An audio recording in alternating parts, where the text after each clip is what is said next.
ओम ब्रह्मानंदम परम शुद्धम केवल ज्ञान मूर्तिम द्वादशीतम गगन सदसम तत्वमस्यादि लक्ष्यम एकम नित्यम विमलाचलम सर्वाधि साक्षी भूतम भावातीतम त्रिगुण रहितम सद्गुरुम तम नमामि। अखंडानंद बोधाय शिष्य संतापहारिणे सचिदानंद रूपाय तस्मै श्री गुरुवे नमः। जय श्री राम मित्रों, रामचरितमानस के शब्द से पाठ की इस नई वीडियो में आपका स्वागत है। मैं हूं योगेश समदर्शी। कल की वीडियो में बालकांड के 177वें दोहे के बाद की चौपाइयों का पाठ किया था। आइए अब पढ़ते हैं 178वें दोहे से आगे। खाईम सिंधु गंभीर अति चारिहु दिशि फिरियाव कनक कोट मणि खचित दृढ़ बरनी न जाई बना। उसे चारों ओर से समुद्र की अत्यंत गहरी खाई घेरे हुए है। उस दुर्ग के मणियों से जड़ा हुआ सोने का मजबूत परकोट है जिसकी कारीगरी का वर्णन नहीं किया जा सकता। हरि प्रेरित जहि कलप जोई जातु धान पति होई सूर प्रतापी अतुल बल दल समेत बस सोई। सियावर राम जय जय राम, मेरे प्रभु राम जय जय राम। भगवान की प्रेरणा से जिस कल्प में जो राक्षसों का राजा रावण होता है वही शूर प्रतापी अतुलित बलवान अपनी सेना सहित उस पुरी में बसता है। रहे तहानि सिचर भट्ट भारे ते सब सुरन समर संहारे। अब तह रहे शक्र के प्रेरे रक्षक कोटि जच्छ पति केरे। पहले वहां बड़े बड़े योद्धा राक्षस रहते थे। देवताओं ने उन सबको युद्ध में मार डाला। अब इंद्र की प्रेरणा से वहां कुबेर के 1 करोड़ रक्षक यक्ष लोग रहते हैं। 10 मुख कतहु खबर ही सिपाई सेना साजी गढ़ घेर सिजाई। देखी बिकट भट्ट बड़ी कटकाई जच्छ जीव ले गए पराई। रावण को कहीं ऐसी खबर मिली तब उसने सेना सजाकर किले को जा घेरा। उस बड़े विकट योद्धा और उसकी बड़ी सेना को देखकर यक्ष अपने प्राण लेकर भाग गए। फिर सब नगर दसानन देखा गयऊ सोच सुख भयऊ विशेषा। सुंदर सहज अगम अनुमानी कीन तहाँ रावण रजधानी। तब रावण ने घूम फिरकर सारा नगर देखा। उसकी स्थान संबंधी चिंता मिट गई और उसे बहुत ही सुख हुआ। उस पुरी को स्वाभाविक ही सुंदर और बाहर वालों के लिए दुर्गम अनुमान करके रावण ने वहां अपनी राजधानी कायम की। जेहि जस जोग पाटी ग्रह दीने सुखी सकल रजनी चर कीन्हे। एक बार कुबेर पर धावा पुष्पक जान जीत ले आवा। योग्यता के अनुसार घरों को बांटकर रावण ने सब राक्षसों को सुखी किया। एक बार वह कुबेर पर चढ़ दौड़ा और उससे पुष्पक विमान को जीत कर ले आया। कौतुक ही कैलाश पुनि लीन है सिजाई उठाई मनहु तौली निज बाहुबल चला बहुत सुख पाई। फिर उसने जाकर एक बार खिलवाड़ ही में कैलाश पर्वत को उठा लिया और मानो अपनी भुजाओं का बल तौलकर वह सुख पाकर वह वहां से चला आया। सुख संपत्ति सुत सेन सहाई जय प्रताप बल बुद्धि बढ़ाई। नित नूतन सब बाढ़त जाई जिम प्रति लाभ लोभ अधिकाई। सुख संपत्ति पुत्र सेना सहायक जय प्रताप बल बुद्धि और बड़ाई ये सब उसके नित्य नए वैसे ही बढ़ते जाते थे जैसे प्रत्येक लाभ पर लोभ बढ़ता है। अति बल कुंभ करण अस भ्राता जेहि कहूँ नहीं प्रति भट जग जाता। करई पान सो वही षट मासा जागत होई तिहु पुर त्रासा। अत्यंत बलवान कुंभकर्ण सा उसका भाई था, जिसके जोड़ का योद्धा जगत में पैदा ही नहीं हुआ। वह मदिरा पीकर 6 महीने सोया करता था। उसके जागते ही तीनों लोकों में तहलका मच जाता था। जो दिन प्रति आहार कर सोई, विश्व बेगी सब चौपट होई। समर धीर नहीं जाई बखाना, तेहि सम अमित वीर बलवाना।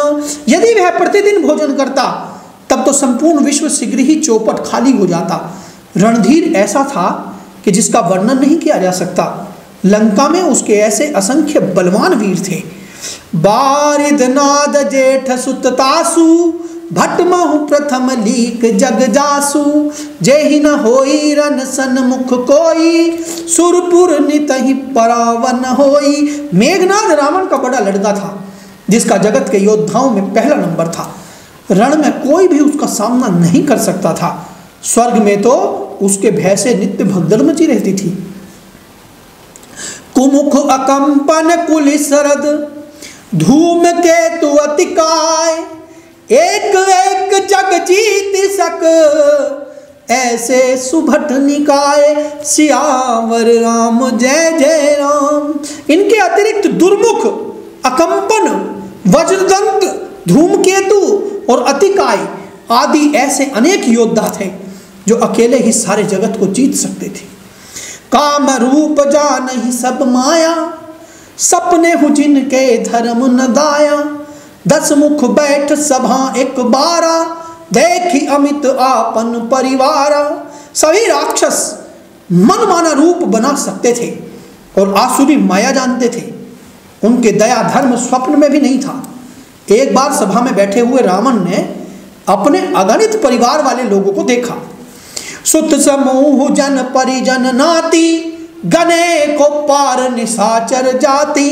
सैन बिलोक सहज अभिमानी, बोला बचन क्रोध मनमानी। पुत्र पौत्र कुटुंबी और सेवक ढेर के ढेर थे। सारी राक्षसों की जातियों को तो गिन ही कौन सकता था।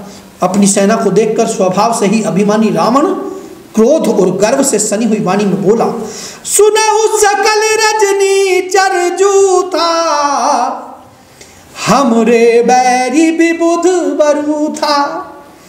ते सन्मुख नहीं करही लड़ाई, देख सबल रिपु जाहि पराई। हे समस्त राक्षसों के दल, सुनो, देवतागण हमारे शत्रु हैं।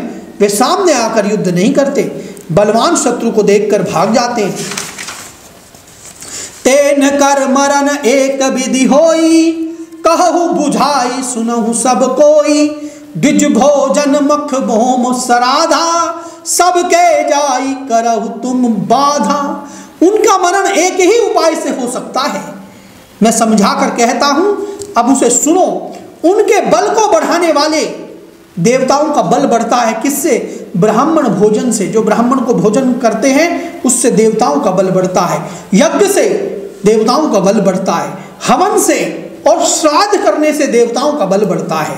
तो कहते हैं कि ब्राह्मण भोजन, यज्ञ, हवन और श्राद्ध, इन सब में जाकर तुम बाधा डालो। ये जो राक्षस प्रवृत्ति के लोग होते हैं, ये हमेशा इन सत्य कर्मों में बाधा बनते हैं। यही राक्षस की पहचान है।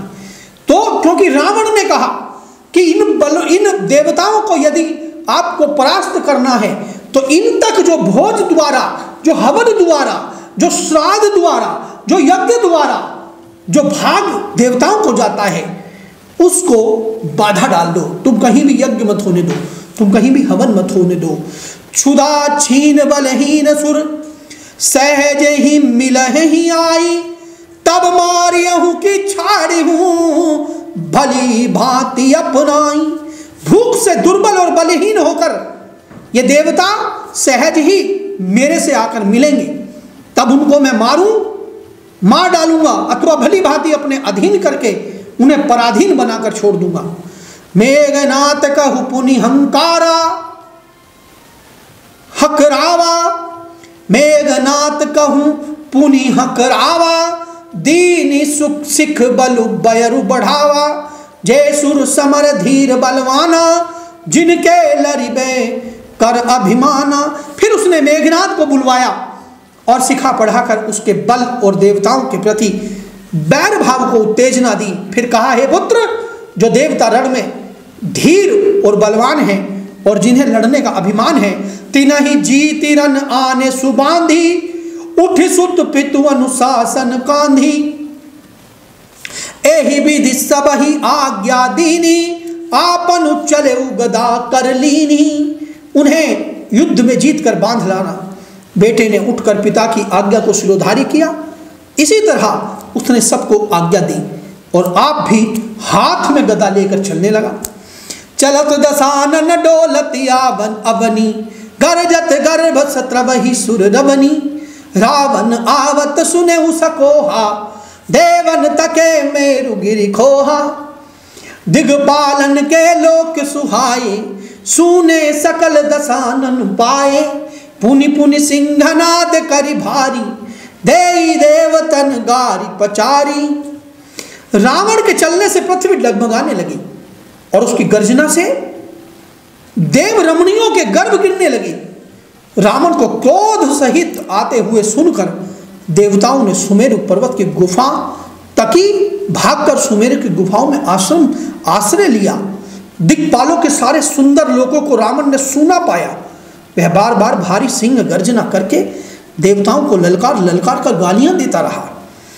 रन मद मद फिरई जग धावा, प्रतिभट खोजत कतहु न पावा, रवि शशि पवन वरुण धनधारी, अग्नि काल जम सब अधिकारी, किन्नर सिद्ध मनुज सुर नागा, हठ सब ही के पंथ ही लागा, ब्रह्मा सृष्टि जहाँ लगी तनुधारी, दस मुख बस बरती नर नारी। रण के मद में मतवाला होकर वह अपनी जोड़ी का योद्धा खोजता हुआ जगत भर में दौड़ता फिरा, परंतु उसे ऐसा योद्धा कहीं नहीं मिला। सूर्य, चंद्रमा, वायु, वरुण, कुबेर, अग्नि, काल और यम आदि सब अधिकारी, किन्नर सिद्ध मनुष्य, देवता और नाग सभी के पीछे वह हठ पूर्वक पड़ गया। किसी को भी उसने शांति पूर्वक नहीं बैठने दिया। ब्रह्मा जी की सृष्टि में जहाँ तक शरीरधारी स्त्री पुरुष थे, सभी रावण के अधीन हो गए। आयुष करहि सकल भय भीता, न वही आई नित चरण विनीता। डर के मारे सभी उसकी आज्ञा का पालन करते थे और नित्य आकर नम्रता पूर्वक उसके चरणों में सिर नवाते थे। भुज बल विश्ववस्य करी, राखे सिको न सुतंत्र, और मंडलीक मणि रावण राज करई निज मंत्र। उसने भुजाओं के बल से सारे विश्व को वश में कर लिया, किसी को स्वतंत्र नहीं रहने दिया। इस प्रकार मंडलीक राजाओं का शिरोमणि सार्वभौम सम्राट रावण अपनी इच्छा अनुसार राज्य करने लगा। देवजथ्य गंधर्व नर किन्नर नाग कुमारी, जीति बरी निज बाहुबल बहु सुंदर वर नारी। देवता, यक्ष, गंधर्व, मनुष्य, किन्नर और नाग की कन्याओं तथा बहुत सी अन्य सुंदरी और उत्तम स्त्रियों को उसने अपनी भुजाओं के बल से जीत कर ब्याह लिया। इंद्रजीत सन जो कुछ कहेहु, सो सब जनु पहले ही करि रहेहु। प्रथम ही जिन कहूँ आय सुधीना, तिन कर चरित सुनहु जो कीना। मेघनाद से उसने जो कुछ कहा उसे उसने मेघनाद ने मानो पहले से ही कर रखा था, अर्थात रावण के कहने भर की देर थी। उसने आज्ञा पालन में तनिक भी देर नहीं की। जिनको रावण ने मेघनाद से पहले ही आज्ञा दे रखी थी, उन्होंने जो करतूते की उन्हें सुनो। देखत भीम रूप सब पापी, निशिचर निकर देव परितापी। करहि उपद्रव असुर निकाया, नाना रूप धरहि करि माया। सब राक्षसों के समूह देखने में बड़े भयानक, पापी और देवताओं को दुख देने वाले थे। वे असुर के समूह उपद्रव करते थे और माया से अनेक प्रकार के रूप धरते थे। जहि विधि होई मम धर्म निर्मूला, सो सब करहि वेद प्रतिकूला। जहि देश धेनु दिज पावहीं, नगर गांव पुर आग लगावहीं। जिस प्रकार भी धर्म की जड़ कटे, धर्म की हानि हो, धर्म से विधर्मी बने, वे वही सब वेद विरुद्ध काम करते थे। जिस स्थान में गाय मिल जाए और ब्राह्मण मिल जाए, उसी नगर गांव में पूर्व में वो आग लगा देते थे। शुभ आचरण कतहु नहीं होई, देव विप्र गुरु मान न कोई। नहीं हरि भक्ति यज्ञ तप ज्ञाना, सपने हु सुनिए न वेद पुराना। देखिए गीता में प्रभु ने कहा कि जब जब होत धर्म की हानि, जब जब भी धर्म की हानि होती है, यदा यदा ही धर्मस्य ग्लानिर्भवति भारतः, जब भी धर्म की हानि होती है, जब पाप बढ़ जाता है, तब तब प्रभु का जन्म होता है, तब तब वो प्रभु इस धरती पर अवतार लेते हैं। तो जब जब ये पाप बढ़ रहा होता है, जब पापी बढ़ रहे होते हैं, जब ये राक्षस प्रवृत्ति के लोग बढ़ रहे होते हैं, राक्षस प्रवृत्ति के कर्म बढ़ रहे होते हैं, तब तब समझिए कि अब कुछ ना कुछ प्रलय होने वाली है, कुछ ना कुछ बदलाव होने वाला है। उस परमपिता परमात्मा का पदार्पण धरती पर होने वाला है। रामचरितमानस में बाबा तुलसीदास यही तो दिखा रहे हैं, इन चौपाई के माध्यम से यही बता रहे हैं कि किस तरह से उस काल में रावण और रावण का पाप बढ़ता जा रहा था। रावण बेशक विद्वान हो, रावण बेशक तपस्वी हो, लेकिन रावण के जो निर्देश थे वो जन सामान्य को प्रतिकूल अवस्था में लाने वाले थे, जन सामान्य के प्रति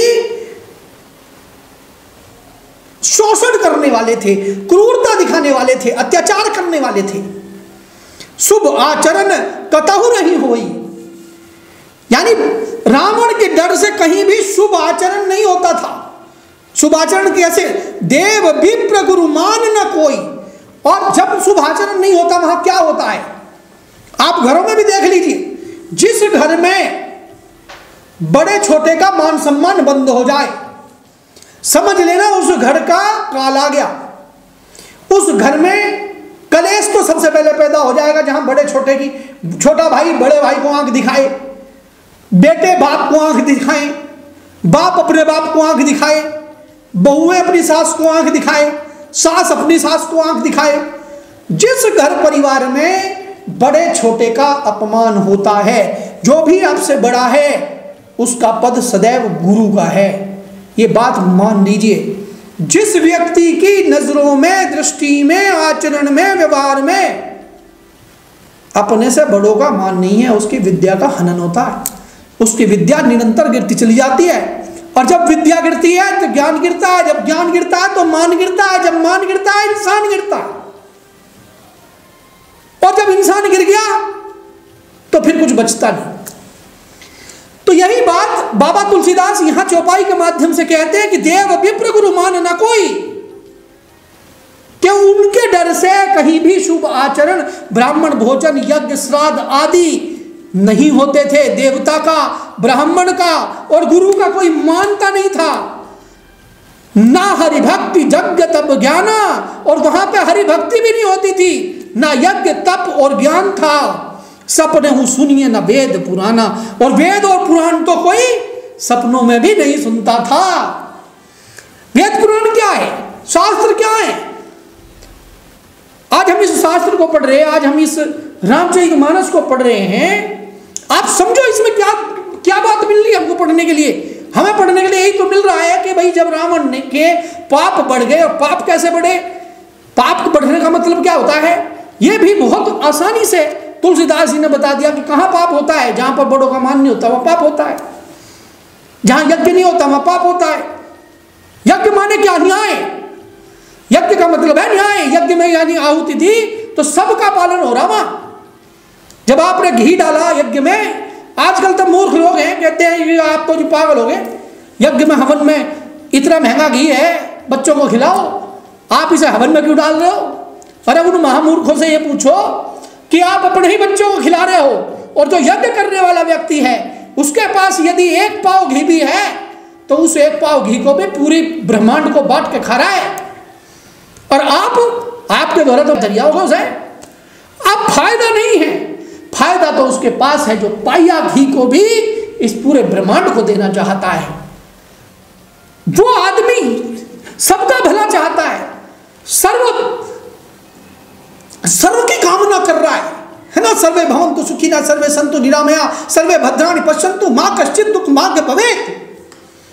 इन मंत्रों की आहुति दे रहा है और ऐसा कह के, है ना, विश्वानि देव सवितर्दुर्तानि परासुवे, जब वो ये कह के और यज्ञ दे रहा है तो क्या कर रहा है वो कह रहा है सब प्राणियों का सुख हो, सब प्राणियों का भला हो, अपना भला नहीं मान रहा। मेरे पास तो ये पाया भी है, मैं इसे भी अग्नि में दे रहा, यानी त्याग करके तेन भुंजित है, यानी बांट के खाने की कोशिश कर रहा है। ये जो भाव है, ये भाव जब तक हमारे बीच में नहीं आएगा तब तक इस धरती पे सद्मार्ग आ ही नहीं सकता, तब तक इस धरती पे सच्चा समाज बन ही नहीं सकता, तब तक अच्छे लोग बनेंगे ही नहीं। और जब अच्छे लोग नहीं बनेंगे तो भाई रावण बनेंगे। तो सुनिए, तो क्या कहते हैं बाबा तुलसीदास, कह रहे हैं कि सपने हो सुनिए न वेद पुराना। और क्या हो रहा कि कहीं भी शुभ आचरण नहीं हो रहा, ब्राह्मण भोजन नहीं हो रहा, यज्ञ नहीं हो रहा, श्राद्ध नहीं हो रहा, और ब्राह्मण और गुरु को कोई नहीं मानता। ना हरि भक्ति थी, ना यज्ञ था, ना जप था, ना ज्ञान था। वेद और पुराण तो सपने में भी कोई सुनने को तैयार नहीं था। जा जप जोग विराग तप मख भागा, श्रवण सुनई दस सीसा, आपुन उठ धावई रहे न पावई, धरि बस घालई खीसा, अस भ्रष्ट अचारा भा संसारा, धर्म सुनिय नहीं काना, तेहि बहुविधि त्रासई, देश निकासई, जो कह वेद पुराना। और कितना धर्म फैल गया कि जब योग वैराग्य तप तथा यज्ञ में देवताओं के भाग पाने की बात रावण कहीं कानों से भी सुन लेता तो उसी समय स्वयं उठकर दौड़ता और कुछ भी रहने नहीं पाता। वह सबको पकड़कर विध्वंस कर डालता। संसार में ऐसा भ्रष्ट आचरण फैल गया कि धर्म तो कानों में भी सुनने में नहीं आता था। जो कोई वेद और पुराण कहता भी था उसको बहुत तरह से त्रास दिया जाता था और देश से निकाल दिया जाता था। इतना बड़ा रावण का जो कहर था वो उस काल में बरप रहा था। मित्रों, कथा बहुत सुंदर और बहुत रोचक होती जा रही है। मुझे तो पढ़ने में बहुत आनंद आ रहा है। तो मैं यहीं पर विराम करता हूँ। कल हम इस वीडियो में, कल की वीडियो में हम यहाँ से आगे का पाठ करेंगे। तो आज हमने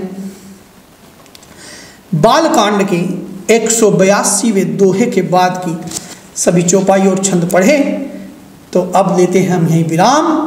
जय श्री राम।